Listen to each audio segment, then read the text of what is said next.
Hello दोस्तों, नमस्कार। आपका स्वागत है हिंदी मंजूषा में।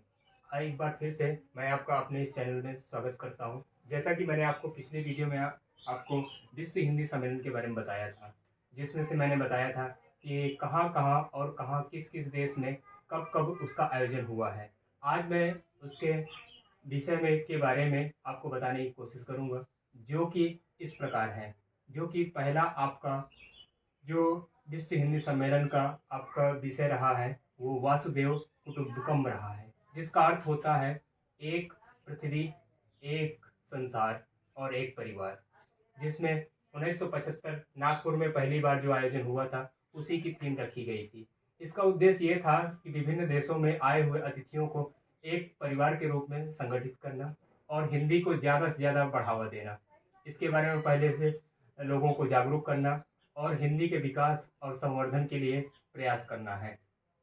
उसी तरह से दूसरा उसका थीम रहा है या विषय रहा है, जिसको वासुदेव कुटुंबकम 1976 में भी यही रहा है। उसी तरह से तीसरा आपका जो रहा है वासुदेव कुटुंबकम 1983 में भी वही थीम रही है और 1993 में भी वही थीम वासुदेव कुटुंबकम रही है। इनका उद्देश्य ये रहा है कि एक परिवार, एक संसार और एक पृथ्वी के रूप में हिंदी को विकास के लिए आज ज़्यादा से ज़्यादा बढ़ावा देना रहा है।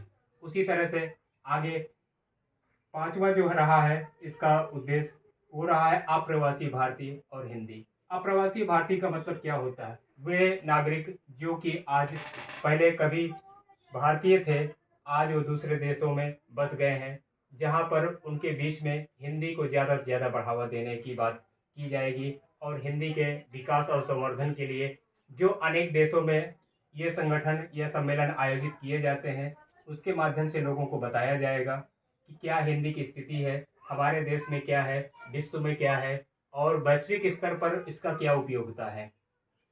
उसी तरह से आपका छठा जो हिंदी सम्मेलन हुआ था उसकी थीम थी आपका हिंदी और भावी पीढ़ी। इसका उद्देश्य ये था कि हिंदी को आने वाली पीढ़ी के लिए लोगों को जागरूक करना, लोगों को बताना कि हिंदी में भी वैसा ही काम हो सकता है जो कि अन्य भाषाओं में होता है।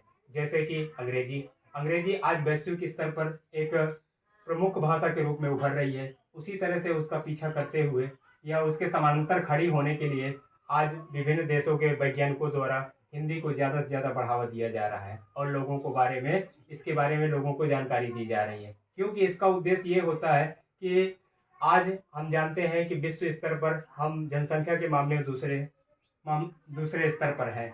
इसी तरह से लोगों को जागरूक करने के लिए और लोगों को ज़्यादा से ज़्यादा हिंदी के बारे में बताने के लिए इसका आयोजन किया गया था। सातवां जो विश्व हिंदी सम्मेलन हुआ था उसका थीम था विश्व हिंदी नई शताब्दी की चुनौतियाँ।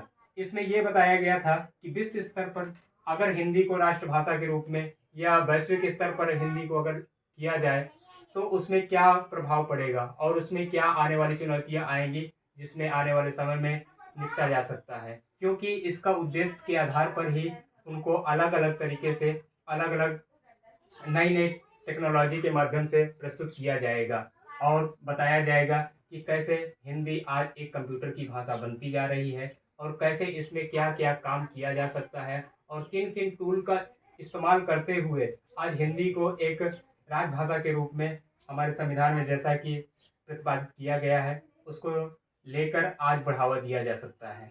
उसी तरह से आठवां विश्व सम्मेलन जो हुआ था वो विश्व मंच पर हिंदी। इसका उद्देश्य ये था कि अगर मान लीजिए विश्व स्तर पर हिंदी को भाषा के रूप में एक स्थापित किया जा सके तो उसमें क्या क्या चुनौतियां आएंगी और आने वाले समय में लोगों के बारे में लोगों को जागरूक किया जाएगा कि वही काम जो काम आप अंग्रेजी में करते हैं या अन्य भाषाओं में करते हैं वही काम आपका हिंदी में भी किया जा सकता है, क्योंकि हिंदी भी उतनी ही सक्षम है जितने की पहले अन्य भाषाएं थी।